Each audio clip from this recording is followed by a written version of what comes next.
Chapter 10. Look at the Moon.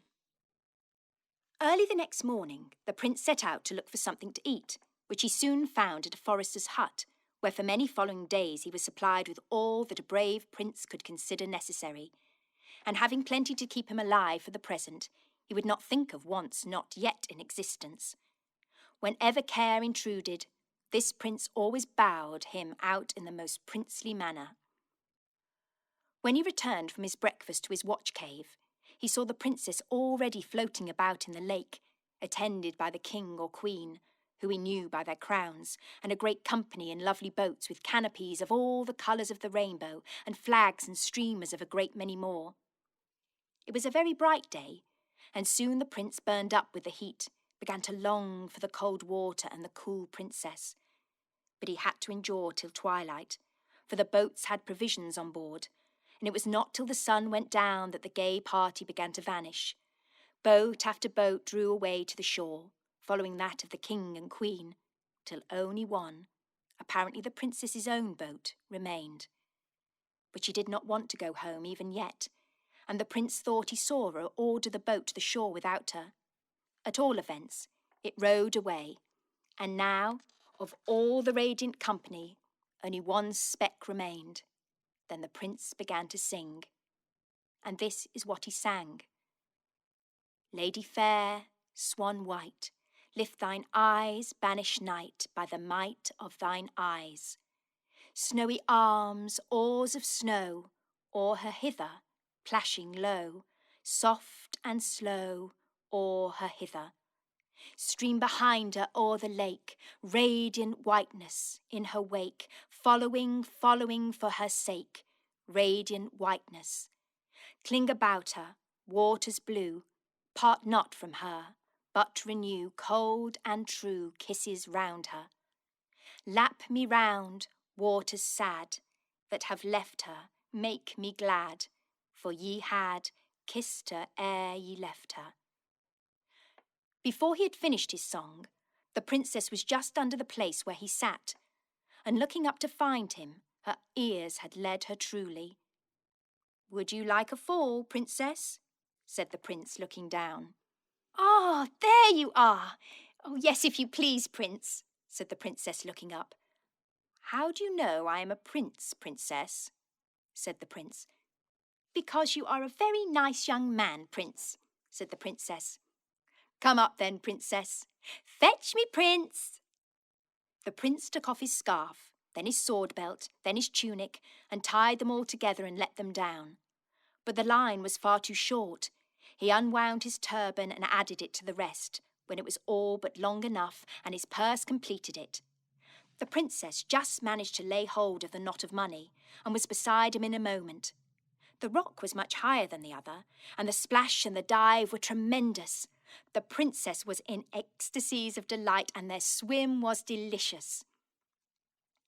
Night after night they met, and swam about in the dark clear lake, where such was the prince's gladness that, whether the princess's way of looking at things infected him, or he was actually getting light-headed, he often fancied that he was swimming in the sky instead of the lake.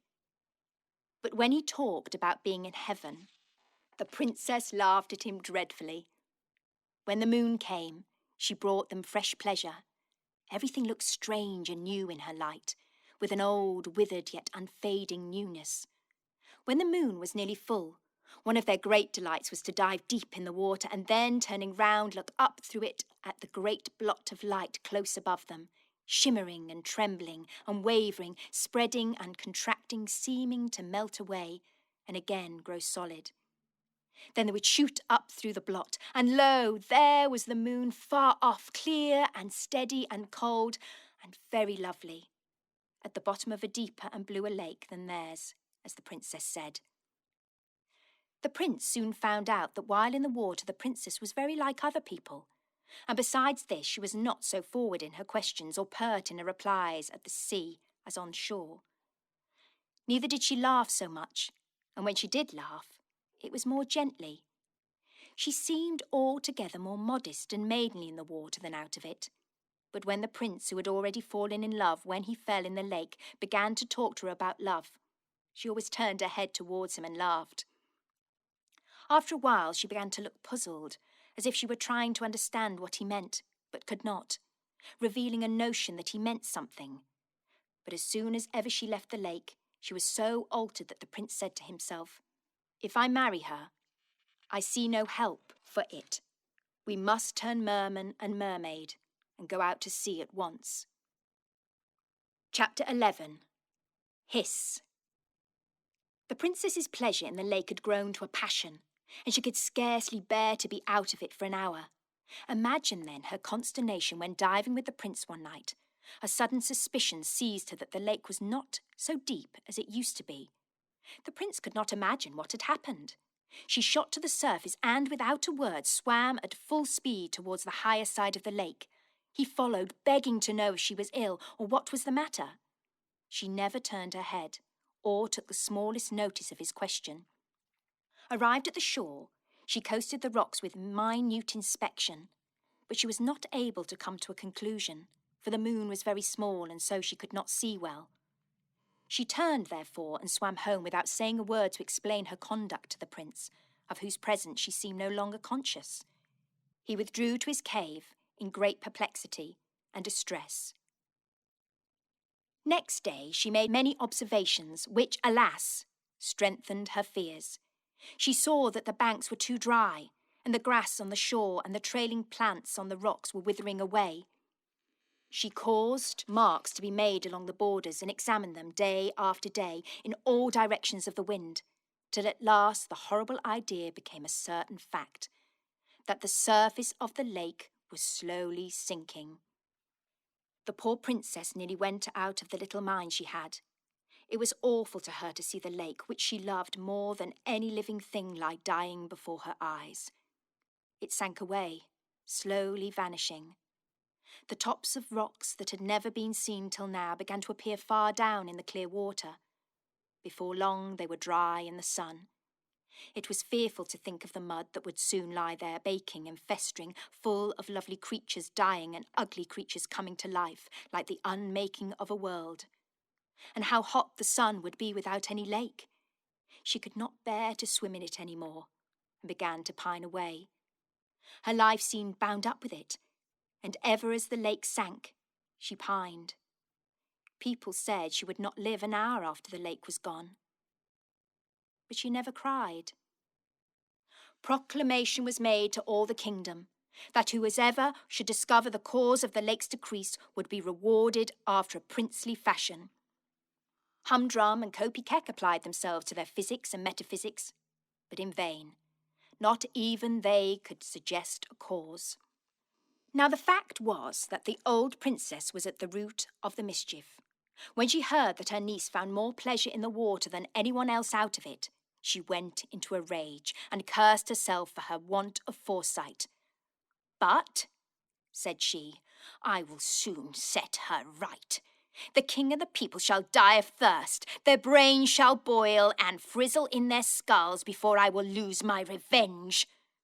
And she laughed a ferocious laugh that made the hairs on the back of her black cat stand erect with terror. Then she went to an old chest in the room, and opening it, took out what looked like a piece of dried seaweed. This she threw into a tub of water. Then she threw some powder into the water and stirred it with her bare arm, muttering over it words of hideous sound and yet more hideous import. Then she set the tub aside and took from the chest a huge bunch of 100 rusty keys that clattered in her shaking hands.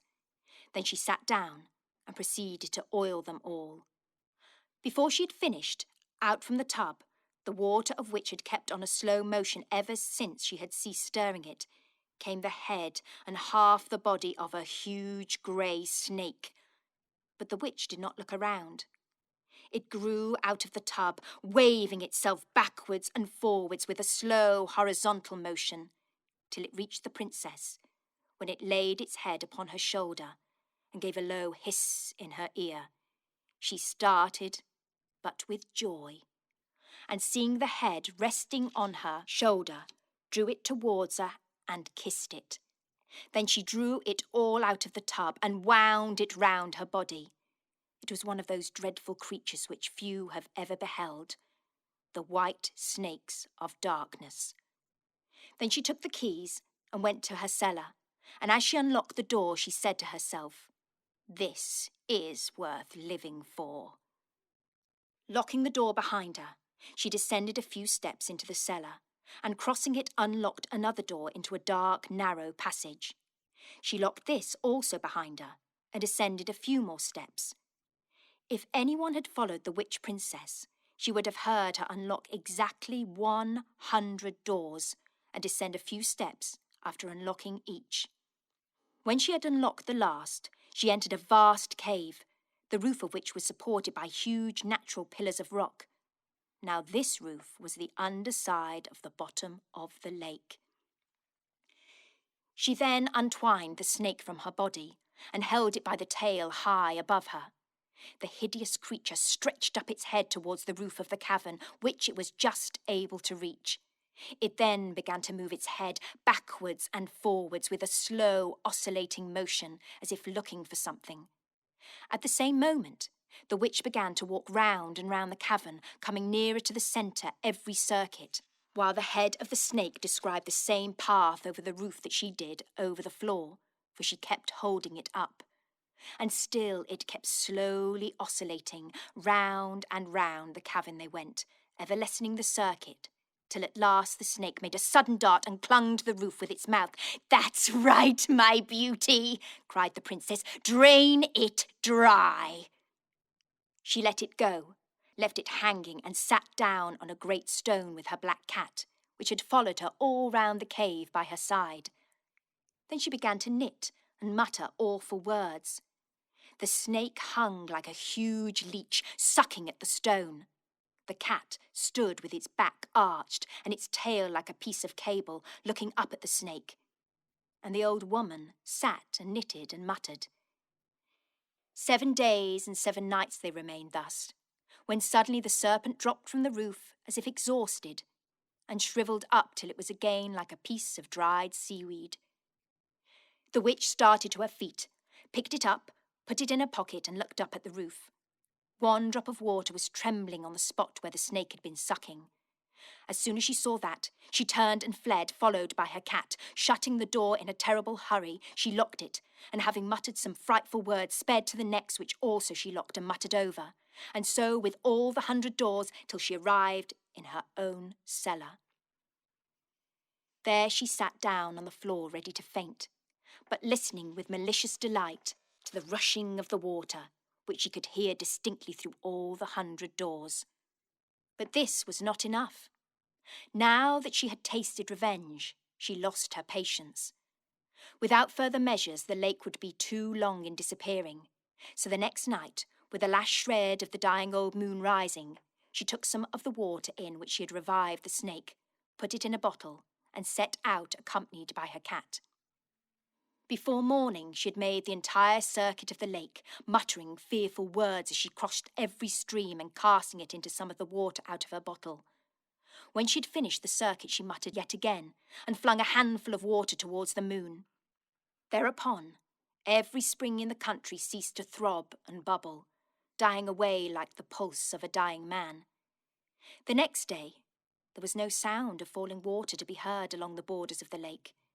The very courses were dry, and the mountains showed no silvery streaks down their dark sides. And not alone had the fountains of Mother Earth ceased to flow, for all the babies throughout the country were crying dreadfully, only without tears. Chapter 12. Where is the prince? Never since the night when the princess left him so abruptly had the prince had a single interview with her. He had seen her once or twice in the lake, but as far as he could discover, she had not been in it any more at night. He had sat and sung and looked in vain for his Nereid, while she, like a true Nereid, was wasting away with her lake, sinking as it sank, withering as it dried. When at length he discovered the change that was taking place in the level of the water, he was in great alarm and perplexity. He could not tell whether the lake was dying because the lady had forsaken it, or whether the lady would not come because the lake had begun to sink. But he resolved to know so much at least. He disguised himself, and going to the palace, requested to see the Lord Chamberlain. His appearance at once gained his request, and the Lord Chamberlain, being a man of some insight, perceived that there was more in the prince's salutation than met the ear. He felt likewise that no one could tell whence a solution of the present difficulties might arise, so he granted the prince's prayer to make shoe black to the princess. It was rather cunning in the prince to request such an easy post, for the princess could not possibly soil as many shoes as other princesses.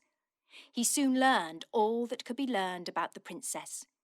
He went nearly distracted, but after roaming about the lake for days and diving in every depth that remained, all that he could do was to put an extra polish on the dainty pair of boots that was never called for.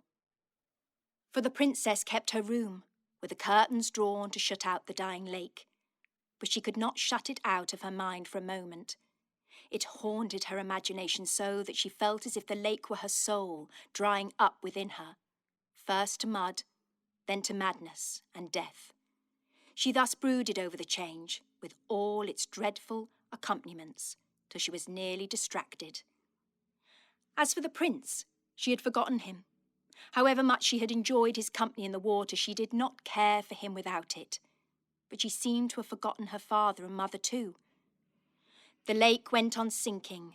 Small, slimy spots began to appear, which glittered steadily amidst the changeful shine of the water. These grew to broad patches of mud, which widened and spread, with rocks here and there, and floundering fishes and crawling eels swarming. The people went everywhere catching these, and looking for anything that might have dropped from the royal boats. At length, the lake was all but gone, only a few of the deepest pools remaining unexhausted. It happened one day that a party of youngsters found themselves on the brink of one of these pools in the very centre of the lake.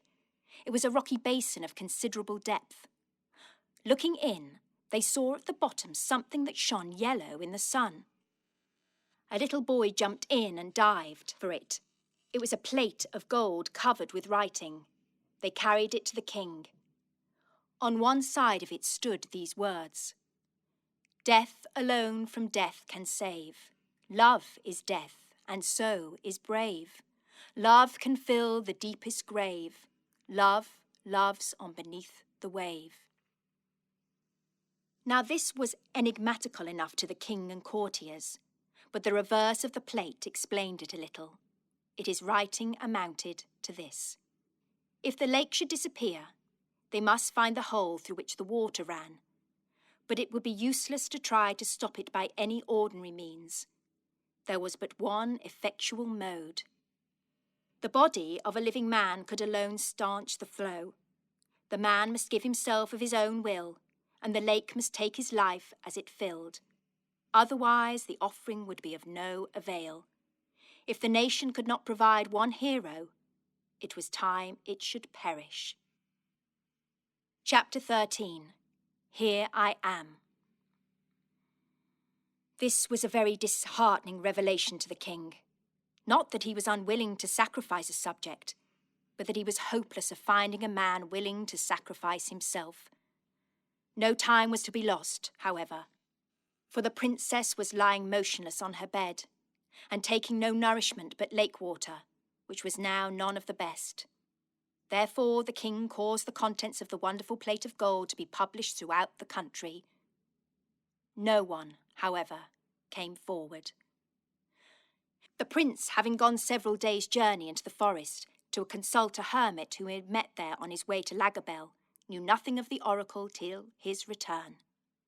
When he had acquainted himself with all the particulars, he sat down and thought, "She will die if I don't do it, and life would be nothing to me without her, so I shall lose nothing by doing it. And life will be pleasant to her as ever, for she will soon forget me.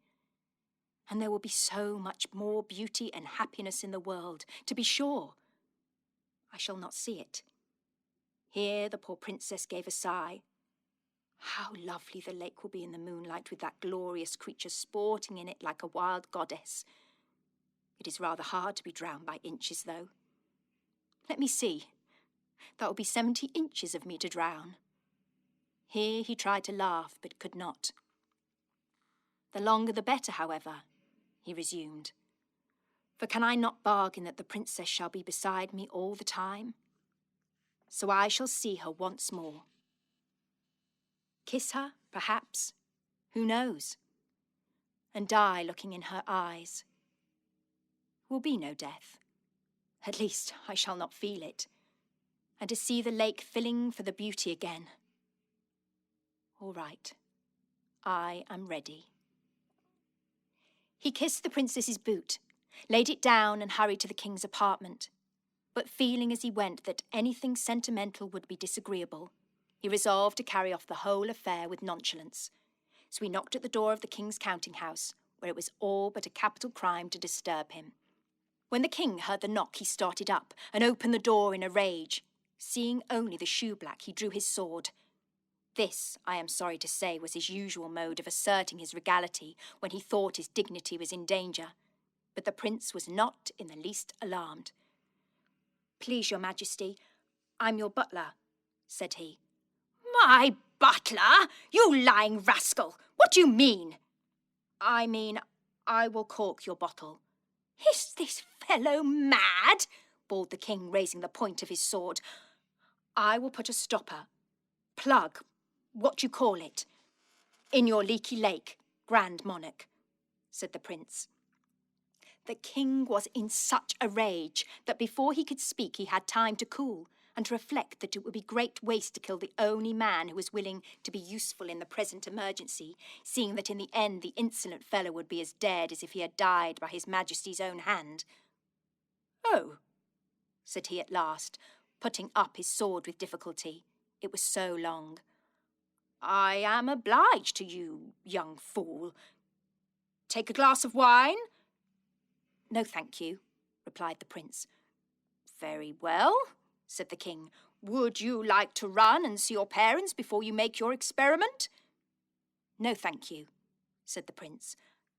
"Then we will go and look for the hole at once," said his majesty, and proceeded to call some attendants. "Stop, please, your majesty.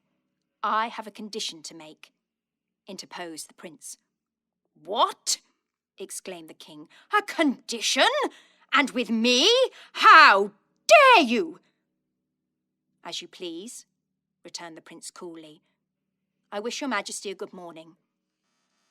"You wretch! I will have you put in a sack and stuck in the hole." "Very well, your majesty," replied the prince, becoming a little more respectful, lest the wrath of the king should deprive him of the pleasure of dying for the princess. "But what good will it do, your majesty? Please to remember that the oracle says the victim must offer himself." "Well, you have offered yourself," retorted the king. "Yes, upon one condition." "Condition again?"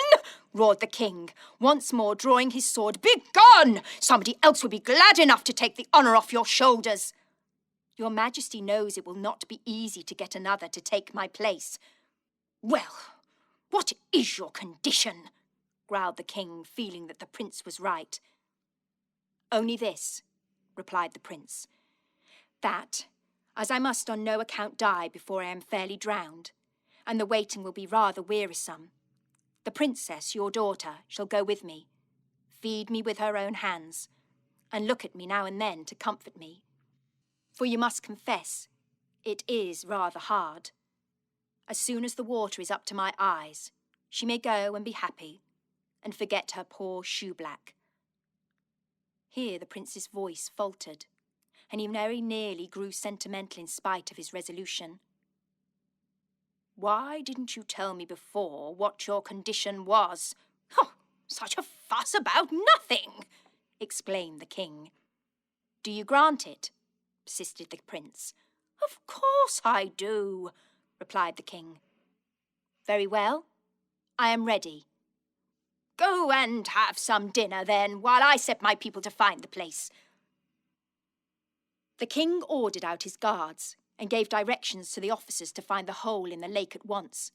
So the bed of the lake was marked out in divisions and thoroughly examined, and in an hour or so the hole was discovered. It was in the middle of a stone, near the centre of the lake, in the very pool where the golden plate had been found. It was a three-cornered hole of no great size, There was water all around the stone, but very little was flowing through the hole.